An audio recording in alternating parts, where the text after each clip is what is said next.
ఇక ఉంటుంది కదా బాస్, రాజకీయాలలో ఏం చేస్తాం. ఇవాళ రేపు ఎట్లా అయిపోయిందంటే రాజకీయాలలో ప్రతి అంశంలో కూడా నోన్ పర్సన్ ఉన్నోళ్ళు, ఫెమిలియర్ ఉన్నోళ్ళని టార్గెట్ చేయడం సర్వసాధారణంగా జరుగుతాయి. సరే, అవన్నీ సందర్భం వచ్చినప్పుడు చూపిస్తాం. కానీ ఇప్పుడు ఏంటంటే బాధ్యత గల వ్యక్తులు, నా సలహా, మీరు విమర్శ చేసేటప్పుడు కొంత జాగ్రత్తగా చేయండి, తెలుసుకొని చేయండి. చేయొద్దని నేను చెప్పను, కానీ తెలుసుకొని చేస్తే మేలు కదా. ప్రజల్ని మీరు కన్ఫ్యూజన్లో క్రియేట్ చేస్తూ ఇష్యూ ఒకటి, ఆ ఇష్యూని సాల్వ్ ఎట్లా చేయాలి అది వదిలిపెట్టి డైవర్ట్ చేయడానికి ఇది ఒక పనికిరాని ఎలిగేషన్స్ పెట్టి అది తప్పు కదా.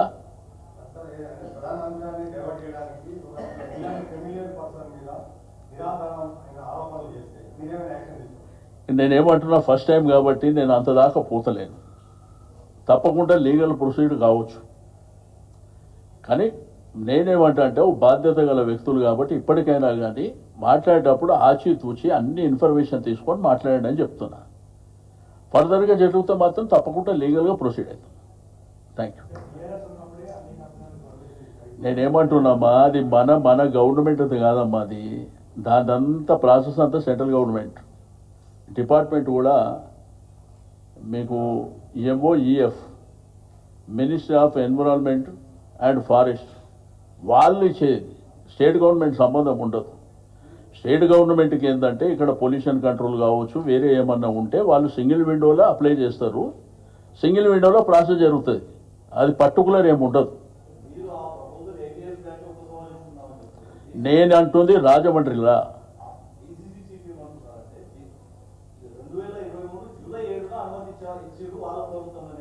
సంతోషం సంతోషం 2023 అంటారు. వీళ్ళు రాజీనామా చేసింది 2016 మీ కాపీ ఇచ్చిన 2016 అంటే 7 ఏళ్ల తర్వాత. రెండోది ఇచ్చింది రాష్ట్ర ప్రభుత్వం కాదు, అది తెలుసుకోమాలి. అది ఇచ్చేది అంతా సెంట్రల్ గవర్నమెంట్. లోకల్ ఫెసిలిటీస్ కోసం సింగిల్ విండోలో వాళ్ళు అప్లై చేసుకుంటారు. ఎవరన్నా ఇండస్ట్రీస్ పెట్టుకునే వాళ్ళు, అది రొటీన్ ప్రాసెస్. అది సంబంధం లేని అంశాన్ని బురద జల్లు. నేనేమంటానా, వాళ్ళు పాపం రైతులంతా రోడ్డు మీదకి వచ్చిర్రు, వాళ్ళు ఇబ్బంది పడుతుర్రు, వాళ్ళ ప్రాబ్లం సాల్వ్ చేయమని వాళ్ళు వద్దంటారు. ఫ్యాక్టరీ అక్కడ మీరు అది చేయమంటే అది వదిలిపెట్టి ఇదేం చెప్పుడా. రెండో వాళ్ళే చెప్తున్నారు, పెట్టిస్తున్నాం మేమే అంటారు, రెచ్చగొడుతున్నాం మేమే. పెట్టించడంలో మేమే అయితే రెచ్చగొట్టడంలో మేము ఎందుకు అవుతాం? మాది ప్రధాన ప్రతిపక్ష పార్టీ. మా బాధ్యత ఏంది? ప్రజల పక్షాన పోరాటం చేయాలి. అదే మా బాధ్యత.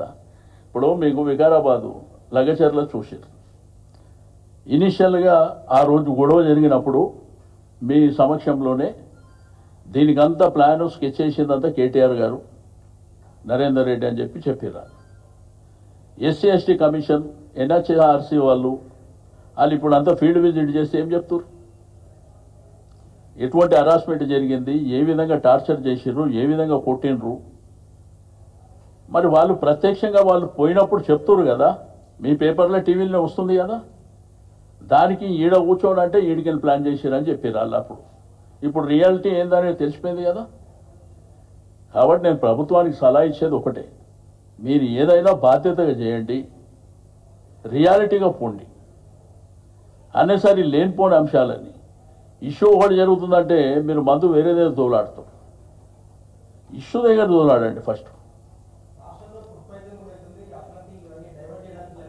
ఇక నేనేమంటున్నా చూస్తుంది. ఇప్పుడు కోర్టు కూడా ఈరోజు ఏం కామెంట్ చేసింది ఫుడ్ పాయిజన్ మీద. ఇక మీ అటెన్షన్ డైవర్ట్ కావాలంటే ఏదో బట్ట ఒకళ్ళ మీద కాల్ చేసేసేయాలి, అది డైవర్ట్ అయిపోతుంది. అది కాదు కదా పద్ధతి.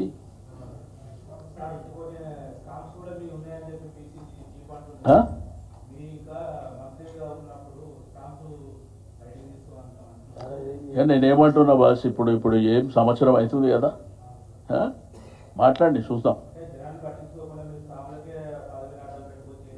ఇక నేనేమంటున్నా, గవర్నమెంట్ వచ్చి సంవత్సరం అవుతుంది, ఇంకా 4 సంవత్సరాలు ఉన్నది. ప్రజలు ఇబ్బందులు ఉన్నారు, రైతులు ఇబ్బందులు ఉన్నారు, నిరుద్యోగులు ఇబ్బందులు ఉన్నారు, మహిళలు ఇబ్బందులు ఉన్నారు. ఆ పని చూడండి ఫస్ట్. Thank you.